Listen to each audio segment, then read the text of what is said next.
इश्क में जिएंगे, इश्क में मर जाएंगे। मोहब्बत किए हैं जरूर निभाएंगे। छूने की कोशिश भी मत करना मेरी मोहब्बत को, वरना डाल के हाथ जबड़े में तेरे सीने से निकाल कलेजा बाहर लाएंगे।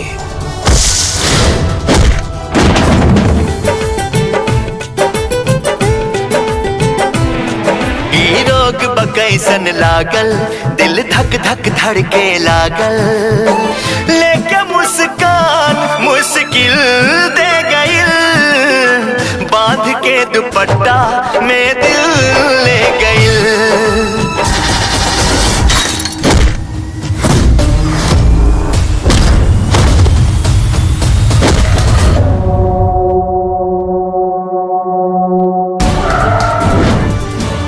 और जौन चीज हमरा के पसंद आ जाला ना, करा टेस्ट करे बिना ना छोड़ी ले।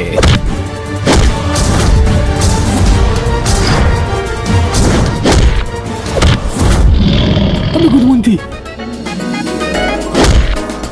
तू हमरा काम लिस रे? तो हिम्मत कैसे हुई मेरी दीदी को लाइन मार रही? दीदी हमारा नजर में एगो सुंदर सुशील गुणवंती लड़की बिया। अखियां बड़के झील के जैसन ओठ गुलाब के लाली, हमरे भौजी के बहिनिया हमरा भैया जी के साली, हमरे भौजी के बहिनिया हमरा भैया जी के साली। कलुआ हमार बड़ा मन करता रे। का मन करता? चॉकलेट खाए के। हम तो कुछ और समझ ली रे। जब से हमने के बियाह होल बा, रोज जब देखी तब इन्हें सोने भागते रहिले। यह चांद कहाँ से उगल गया भाई? संस्कारी कपड़ा पहनला सनाते संस्कारी लड़की ना बन जीबे। एटीट्यूड तो नाके पे बा। देखा था नहीं कि विक्रम आ जिया का प्यार कुछ ज्यादा ही बढ़ल जा। ना हो सकेला पापा, जिया सिर्फ हमार बाड़ी। इ नागिन के पूछ ना, अब हमारा मुट्ठी में आ गइल बा। अब एकरा के देख हम कैसे नचाओ तनी। उठाओ पानी पूरा डाल दे हाथ से ना, धप धप धप धप फाइटिंग कर। खड़ा खड़ा बोलो, आओ ना बेटा।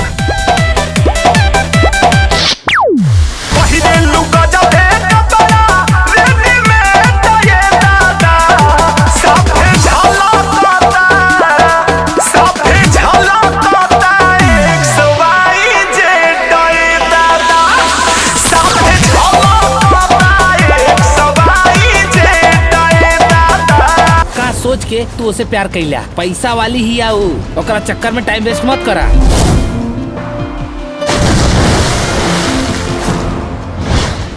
जिया के शादी सिर्फ हमारा लड़का शक्ति सिंह से हुई।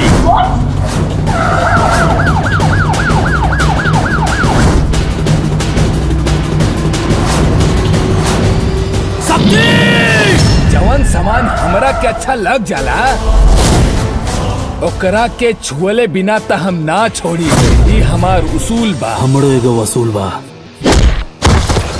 कि जब तक कसूर के सजा भरपूर ना दिहिला ना, तब तक मजा ना आवे हमके।